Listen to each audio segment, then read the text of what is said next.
మేషరాశి మిత్రులారా, మీకు శుభాశుభ ఫలితాలు ఎలా ఉన్నాయి అంటే ప్రతి విషయంలోనూ మిశ్రమ ఫలితం ఉంది. ఎందుకంటే 7.5 శని భగవానుడు స్థానం అంత లాభదాయకంగా లేదు.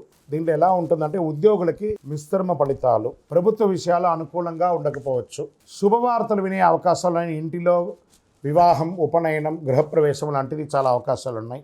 భార్యాభర్తల మధ్య చిన్న చిన్న సఖ్యత లోపం ఒకటి ఉంటుంది, సర్దుకొని పోవాలి. వివాహ ఆటంకాలు తొలగి వివాహం అవుతుంది. ఇల్లు మరియు వాహన నిర్వహణ ఖర్చులు చాలా పెరుగుతాయి.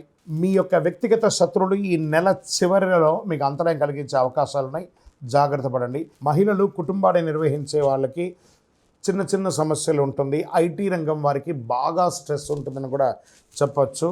విద్యార్థులు చాలా శ్రమపడాలి. విదేశీయ విద్య, వీసా, H1B వీసాలు ఇలాంటివన్నీ ఉంటుంది కదా, ఇవన్నీ ఉన్నత విద్య కోసం వెళ్ళాలనుకున్న వాళ్ళకి, ఉన్నత విద్య అభ్యసించాలనుకున్న వాళ్ళకి కాస్త మిశ్రమం చెప్పచ్చు. ఆరోగ్యం, వాతావరణ మార్పిడి వల్ల ఆరోగ్యం హెచ్చుతగ్గులుగా అయ్యే అవకాశం ఉన్నాయి. వేడిగాళ్ళు, చలి మరియు జ్వరం ప్రభావాలు, బలహీనత ఏర్పడచ్చు.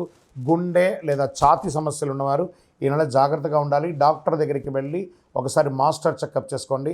రక్త సంబంధిత సమస్యలు తలెత్తే అవకాశాలు ఉన్నాయి. రాజకీయ నాయకులు ఎంత వీలుంటే అంత సైలెంట్గా ఉండండి. మిశ్రమం, తస్మాత్ జాగ్రత్త రాజకీయ నాయకులారా.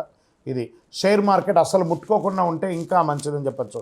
వ్యవసాయదారులకి బాగా ఉంటుంది, పర్లేదు. మీడియా రంగం వారికి కాస్త మిశ్రమం. ఇంకా స్పోర్ట్స్ వారికి ఈ నెల కొంచెం అనుకూలంగా ఉందని కూడా చెప్పవచ్చు అండి. సర్వీస్ సెక్టార్లో ఉన్న వాళ్ళకి బాగుందని చెప్పచ్చు. ఈ నెల మొత్తం లక్కీ డేస్ అని తీసుకుంటే మే నెల 2వ తారీఖున, 5వ తారీఖున, 8వ తారీఖున, 11వ తారీఖున మీకు చాలా బాగుంటుంది.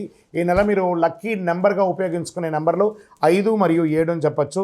చంద్రాష్టమం మే నెల 13వ తారీఖున తెల్లవారుజామున నుండి 14 వరకు మిడ్నైట్ వరకు చంద్రాష్టమం ఉంటుంది. ఈ యొక్క 2.5 రోజుల్లో సంతకాలు పెట్టడము, ఎవరితోనైనా మాట్లాడడము, వాహనం నడిపేటప్పుడు చేయడము, ఇవన్నీ కూడా చాలా జాగ్రత్త పడండి.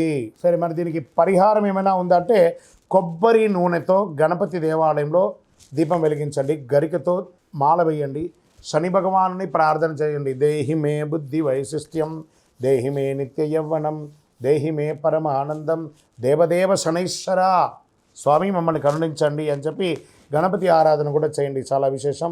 చలివేంద్రాలు ఏర్పాటు చేయండి. ఒక నల్లని చెప్పు కానీ, ఒక గొడుగు కానీ పేదవాళ్ళకి దానం ఇవ్వండి. సంపూర్ణమైనటువంటి ఆరోగ్యం, ఐశ్వర్యం, గ్రహదోషం అన్నీ కూడా తొలగి ఆనందంగా ఉంటారు.